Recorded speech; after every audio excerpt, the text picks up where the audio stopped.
ലൈംഗികാതിക്രമ കേസിൽ സംവിധായകൻ രഞ്ജിത്തിന് ഇന്ന് നിർണായകം. ജാമ്യാപേക്ഷ Ernakulam judicial first class magistrate കോടതി ഇന്ന് പരിഗണിക്കും. വ്യാജ പരാതിയാണെന്നും പിന്നിൽ ഗൂഢാലോചന ഉണ്ടെന്നുമാണ് രഞ്ജിത്തിന്റെ വാദം. എന്നാൽ രഞ്ജിത്തിനെതിരെ മുൻപും സമാനമായ കേസുകളുണ്ടെന്നും ജാമ്യം നൽകിയാൽ കേസ് അട്ടിമറിക്കാൻ സാധ്യതയുണ്ടെന്നും അന്വേഷണ സംഘം കോടതിയെ അറിയിക്കും.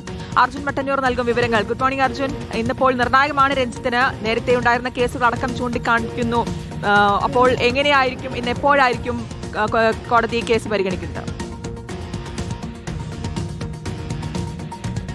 Good morning Rejith Anushruthi. ഉച്ചയോടുകൂടി രഞ്ജിത്തിന്റെ ജാമ്യാപേക്ഷ ഒന്നാം ക്ലാസ് ജുഡീഷ്യൽ മജിസ്ട്രേറ്റ് കോടതി പരിഗണിക്കുമെന്നാണ് മനസ്സിലാക്കുന്നത്. കസ്റ്റഡി അപേക്ഷ ഇന്നലെ വരെയായിരുന്നു കസ്റ്റഡി കാലാവധി ഉണ്ടായിരുന്നത്. പക്ഷേ ഞായറാഴ്ച വൈകിട്ട് തന്നെ കസ്റ്റഡി പൂർത്തിയാക്കി പോലീസ് കോടതിയിൽ ഹാജരാക്കുകയായിരുന്നു. എന്തായാലും ജാമ്യാപേക്ഷ ഇന്ന് പരിഗണിക്കുകയാണ്. ഇതിൽ പ്രധാനമായും ജാമ്യാപേക്ഷയിൽ പറയുന്നത് ആരോഗ്യ പ്രശ്നങ്ങളുണ്ട്, ഇത് കെട്ടിച്ചമച്ച പരാതിയാണ്, ഇതിന് പിന്നിൽ ഗൂഢാലോചനയുണ്ട് എന്നീ വാദങ്ങളാണ് ജാമ്യാപേക്ഷയിൽ ഉയർത്തുന്നത്. നേരത്തെ കരൾമാറ്റ ശസ്ത്രക്രിയ അടക്കം നടത്തിയ വിവരവും നേരത്തെ തന്നെ കോടതിയിൽ പ്രതിഭാഗം അറിയിക്കുകയും ചെയ്തിരുന്നു. എന്നാൽ ഇതിനു മുൻപും സമാനമായ കേസുകളിൽ ഉൾപ്പെട്ടയാളാണ് രഞ്ജിത്ത് എന്നും വിശദമായ അന്വേഷണം നടത്തേണ്ടതുണ്ട് എന്നും മാത്രവുമല്ല പുറത്തിറങ്ങിയാൽ സ്വാഭാവികമായും സാക്ഷികളെ അടക്കം സ്വാധീനിക്കാൻ ഇടയുണ്ട് എന്നുമായിരിക്കും പ്രോസിക്യൂഷൻ കോടതിയിൽ പറയുക. പ്രത്യേകിച്ച് സംവിധായകനായ രഞ്ജിത്തിന്റെ സിനിമയിൽ പ്രവർത്തിക്കുന്ന ഒരു യുവനടിയാണ് പരാതി നൽകിയത്. അതുകൊണ്ട് തന്നെ കൂടുതൽ പേരെ സ്വാധീനിക്കാൻ സാധ്യതയുണ്ട്. അതോടൊപ്പം തന്നെ പോലീസ് രഞ്ജിത്തിന്റെ മൊബൈൽ ഫോൺ കസ്റ്റഡിയിൽ വാങ്ങി ശാസ്ത്രീയ പരിശോധനയ്ക്ക് അയച്ചിട്ടുണ്ട്.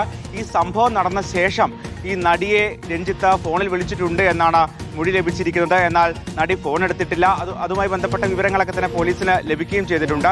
മാത്രവുമല്ല ഈ സംഭവം ചിലരോട് യുവനടി വെളിപ്പെടുത്തിയിട്ടുണ്ട്. അതോടൊപ്പം തന്നെ ഈ കാരവാനിലേക്ക് യുവനടി കയറിപ്പോകുന്നത് കണ്ട സാക്ഷിമൊഴികളും പോലീസിന് ലഭിച്ചിട്ടുണ്ട്. ഇക്കാര്യങ്ങളൊക്കെ തന്നെ പോലീസ് വിശദമായി പരിശോധിച്ചു വരികയാണ്. കൂടുതൽ സാക്ഷികളുടെ മൊഴി രേഖപ്പെടുത്തിയ ശേഷം ഒരിക്കൽ കൂടി രഞ്ജിത്തിനെ ചോദ്യം ചെയ്യാനാണ് അന്വേഷണ സംഘത്തിന്റെ നീക്കം. എന്തായാലും ജാമ്യാപേക്ഷയെ എതിർത്തുകൊണ്ട് പ്രോസിക്യൂഷൻ കോടതിയിൽ വാദിക്കുമെന്ന കാര്യം ഉറപ്പാണ്. എന്തായാലും ഇന്നാണ് ജാമ്യാപേക്ഷ കോടതി പരിഗണിക്കുന്നത്.